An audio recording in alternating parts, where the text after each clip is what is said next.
আসসালামু আলাইকুম। আনিশা ভিলেজ ফুডে আপনাদের সবাইকে স্বাগত জানাই। প্রতিদিনের মতো আজকেও একটি নতুন রেসিপি নিয়ে চলে এসেছি। তো আজকে আমি বানাবো ম্যাঙ্গো মালাই আইসক্রিম। দোকানের চাইতেও ঘরে বানানো ম্যাঙ্গো মালাই আইসক্রিম অনেকটাই কিন্তু সুস্বাদু হয়। তো আমি আজকে 3টে উপকরণ দিয়ে এই আইসক্রিমটা বানাবো। তো দেখুন, এখানে আমি আম নিয়েছি, কনডেন্সড মিল্ক আর দুধটাকে আমি 500 গ্রাম দুধ জাল করে অর্ধেক করে নিয়েছি। তো প্রথমে আমি একটি মিক্সির জার নিয়ে নিচ্ছি আর আমগুলোকে এই জারের মধ্যে নিয়ে নিচ্ছি। তো আমগুলোকে খুব ভালো করে মিক্সিতে পেস্ট করে নেব।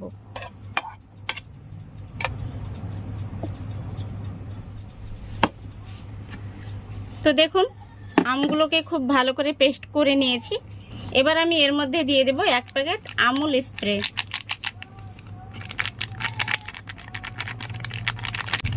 তা আপনারা যে কোনো ব্র্যান্ডের গুঁড়ো দুধ নিতে পারেন।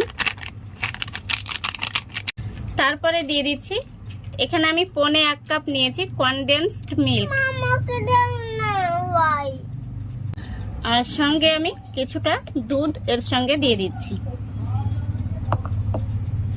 বাকিটা আমি পরে অ্যাড করে নেব। তো আবার আমি খুব ভালো করে একটু ব্লেন্ড করে নেব। তো দেখুন, খুব ভালো করে আমি ব্লেন্ড করে নিয়েছি আর কতটা স্মুথ হয়েছে দেখুন।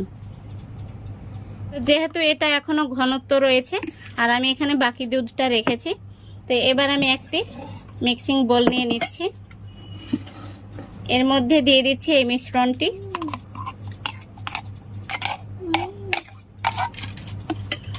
তারপরে মিক্সির জারের মধ্যে বাকি দুধটা দিয়ে দিচ্ছি। এবার জারটাকে এইভাবে খুব ভালো করে ধুয়ে নেব। তো দেখুন, খুব ভালো করে কিন্তু এই জারটাকে ধুয়ে নিয়েছি। এবার আমি এই মিক্সিং বোলের মধ্যে দিয়ে দিচ্ছি। এবার খুব ভালো করে একটি চামচ দিয়ে মিশিয়ে নেব।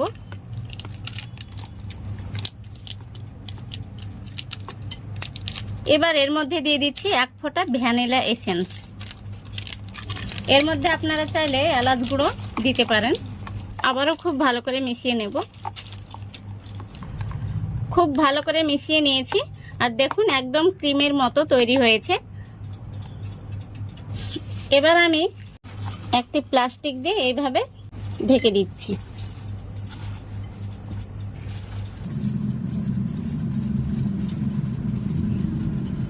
এইভাবে আমি ডিপ ফ্রিজে 6 থেকে 7 ঘন্টার মতো রেখে দেব। তো বন্ধুরা, ফিরে এলাম 6 থেকে 7 ঘন্টা পরে। তো দেখুন, এবার আমি এই প্লাস্টিকটা তুলে আপনাদের দেখাচ্ছি আইসক্রিমটা কেমন হয়েছে। এই দেখুন। তো দেখুন, আইসক্রিমটা কিন্তু এতটা হয়েছিল। তো এবার আমি আইসক্রিমটাকে ইলেকট্রিক বিটার দিয়ে বিট করে নেব। খুব ভালো করে আমি বিট করে নেব।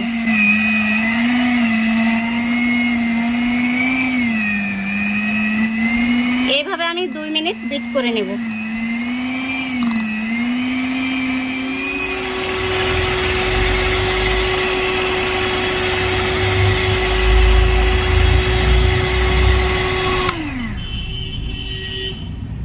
তো দেখুন, আমি আবারও 2 মিনিট মতো বিট করে নিয়েছি। তো এইভাবে বিট করে নিলে কিন্তু আইসক্রিমটা খেতে একদম ক্রিমের মতো লাগবে।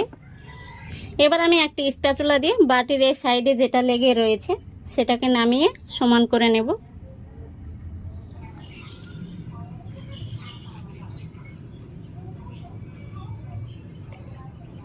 সমান করে নিয়েছি। আবারও আমি একটি প্লাস্টিক দিয়ে র্যাপ করে নিচ্ছি।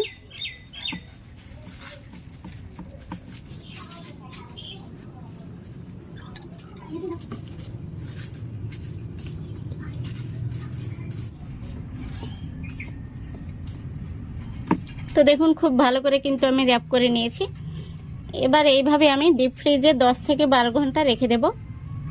তো 10 থেকে 12 ঘন্টা পরে ফিরে আসছি। তো দেখুন, আমি 12 ঘন্টা পরে আইসক্রিমটা বার করলাম। এবার আপনাদের দেখাবো কেমন হয়েছে আইসক্রিমটা। তো দেখুন, আইসক্রিমটা কিন্তু খুব সুন্দরভাবে জমে গেছে।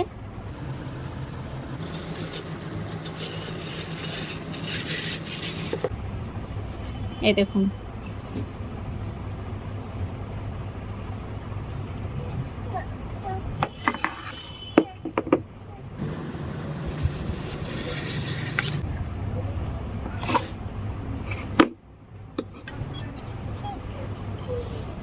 তো দেখুন খুব সুন্দরভাবে কিন্তু আইসক্রিমটা জমে গেছে। তো আজকের এই রেসিপিটা আপনাদের ভালো লাগলে অবশ্যই লাইক কমেন্ট শেয়ার করে দেবেন এবং চ্যানেলটিকে সাবস্ক্রাইব করে অল নোটিফিকেশানটি অন করে দেবেন। আপনারা চাইলে একটু নরম নরম হবে তখনও কিন্তু পরিবেশন করতে পারেন। তো আজকের মতো এখানেই বিদায় নিচ্ছি। সবাই ভালো থাকবেন, সুস্থ থাকবেন। খোদা হাফেজ।